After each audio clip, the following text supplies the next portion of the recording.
Good morning, good afternoon. Ayan guys, ang ating ngayon vlog for today. Nandito ako sa Tinampo. Ayun, Tinampo guys dito sa Bicol ay ang ano, highway pala yun. Tinampo, kalsada. Doon sa atin kalsada. Dito naman Tinampo.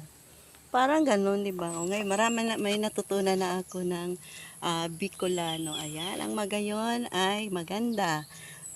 Ang ano pa ang isa saro, ayan, kaya turuan ko kayo ang Bicolano.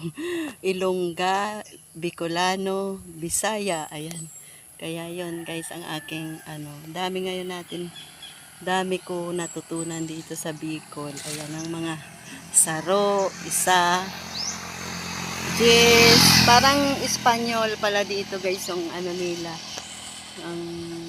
ang term parang ganun. 'Di ba? Pure na ano ka na na Bicolana. Ayan ang magayon dito, guys. Oh. Ayan, magayon. Ayan nasa Tinampo tayo. Kasi ay tayo ngayon ay bibili ako ng mantika, itlog, at saka mga ating mga kailangan na ricado. Ayan guys, okay.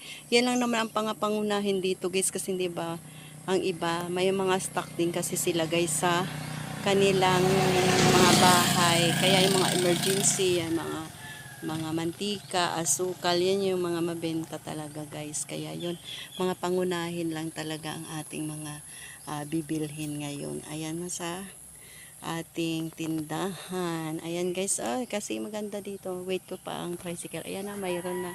Bye-bye na and see you next upload ko. Bye-bye.